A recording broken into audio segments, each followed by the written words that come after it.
Oke, kita angin-anginkan selama 3-4 hari. Jangan dijemur di terik matahari ya. Angin-anginkan saja. Biar apa? Biar tetap hijau warnanya. Kalau dijemur di terik matahari dia coklat. Akan kecoklatan. Dan agak merusak nutrisinya.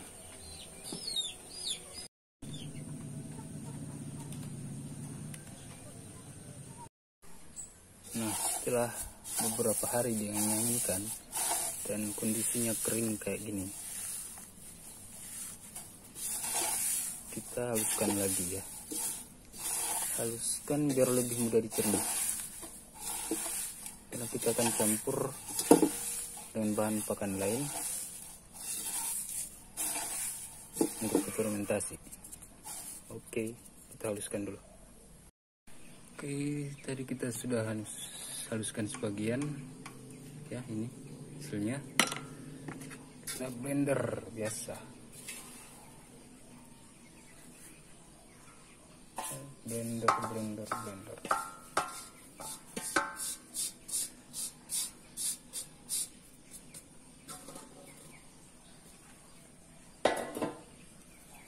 Untuk pakan DOC harus dihaluskan.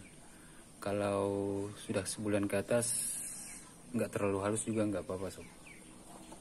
Tapi kita buat jaga-jaga saja, kita lebih baik haluskan.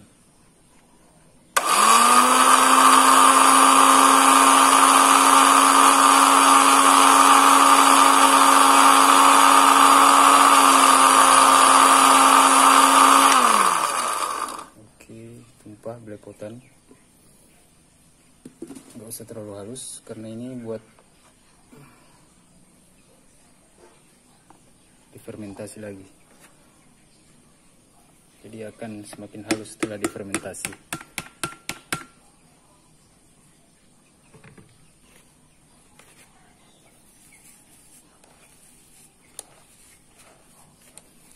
Ini bisa ditapis tergantung ayamnya. Jika ayamnya masih sangat kecil, ditapis boleh, lebih bagus. Karena ini ada batang-batang apa ini, aduh gelap. Ada batang-batang itu. Ini agak keras ini buat ayam kecil.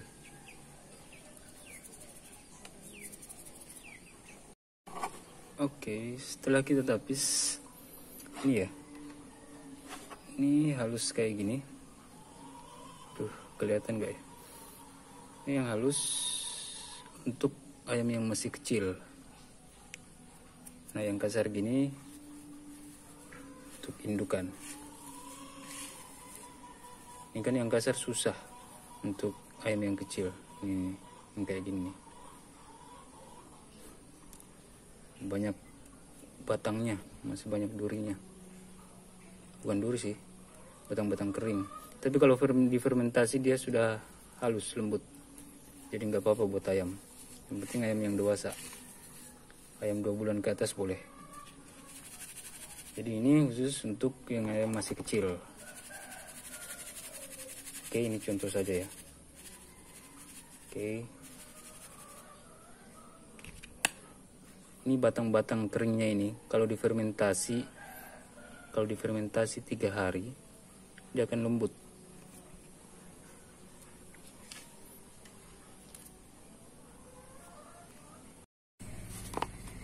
Oke, tepung daun kelor kita itu 2% dari total bahan yang akan kita buat pada pakan. Oke, sisa taburin saja sini dengan bahan-bahan yang lainnya.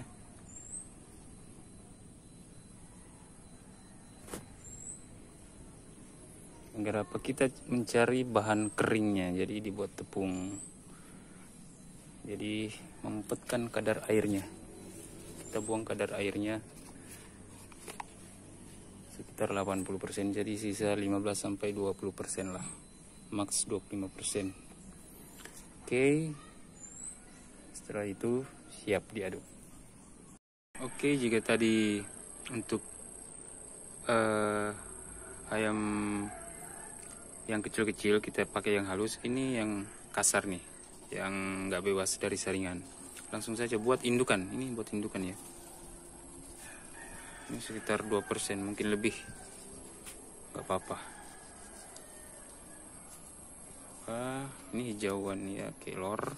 Setelah ini indukan sentret petelur, dedak, jagung. Ini apa ini? Cangkang telur 1%, mineral 2%, topnik 1%, kayak biasa. Oke bosku, kita aduk rata, kita semprot probiotik. Soalnya ini cuman 5 kilo lebih sedikit untuk 3 hari ke depan, karena stok pakan indukan kita sisa 3 hari, mungkin hari keempat baru bisa dipakai. Gak apa-apa. Gitu, saya biasa 2 kali seminggu untuk meracik pakan, 2 kali seminggu atau sekali seminggu. Oke, ini yang kasar-kasar nih. Gak apa-apa, nanti 3 hari kemudian kalau difermentasi, ini apa sih namanya, tulang-tulang daunnya atau batang-batang kecilnya ini jadi lapuk kok, jadi bisa dicerna oleh ayam yang besar yang sudah dewasa. Oke, setelah 3-4 hari atau 5 hari kita fermentasi, kita beri ke ayamnya langsung. Oke. Ya, ini ayam ulu kita usia 38 hari, memakai dari usia 1 sampai sekarang pakan versi kejar bobot versi 2 yang barusan itu yang kami upload. Usia 1 ya, usia 1 hari mulai diberi makan langsung pakan itu, nggak pernah pakan murni. Jadi nggak pernah gonta-ganti pakan. Agar apa? Agar nggak terjadi yang namanya stagnan atau perubahan metabolisme yang bisa menyebabkan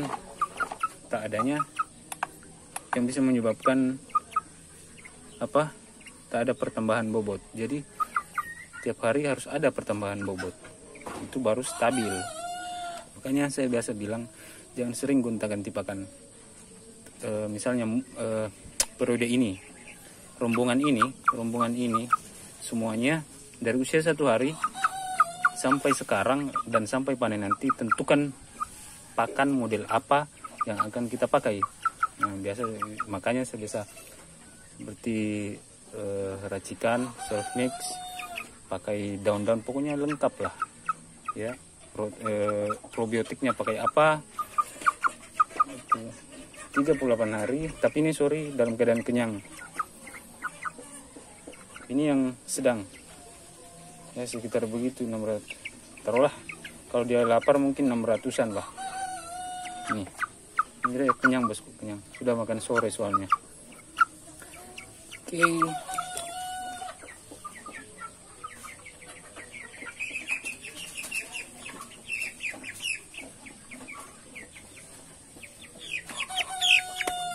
Lah kok goyang.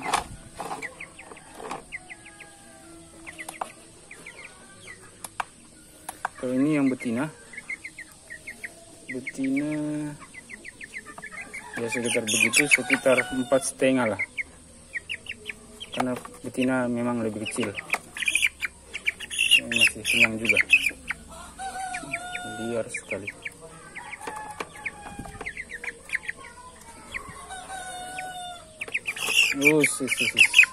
Ya sekitar 4 ya, tapi kalau lapar mungkin 3,5 atau 4 ini.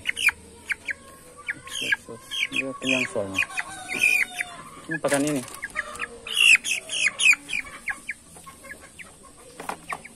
Nah itu 470-an, sekitar 424 sampai 4,5 lah.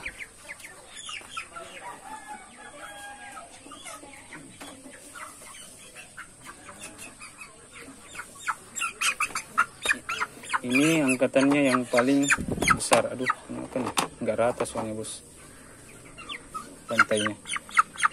Ini yang paling besar. Ini masih saudaranya, jantan yang terbesar. Ini 700 lebih pasti itu ya. Taruhlah 700 kalau dia lapar. Ya kan, ini kan kenyang. Terus ini ayam ulu Jadi ada yang bertanya berapa hari panennya kalau pakan begitu. Ya seperti di video-video, antara 57 sampai 63 hari. Betina paling kecil itu, atau DOC yang paling cacat sekalipun 63 hari, nggak pernah sampai 70 hari insya Allah kalau ayam ulu. Kalau ayam KUB Joper standar dalam artian mungkin 70 hari, 75 hari, pakai pakan murah itu yang ada di video-video sebelumnya. Kalau pakan versi 1 lebih legit lagi. Ini versi 2.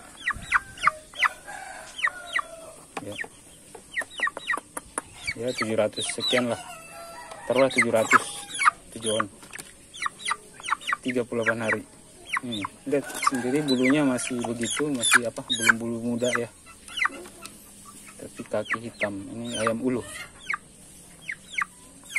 Ayam ulu yang kita tetaskan sendiri, maksudnya perkawinan sedarah. Tapi masih bagus hasilnya, masih bagus. Alhamdulillah masih bagus. Oke ya bosku.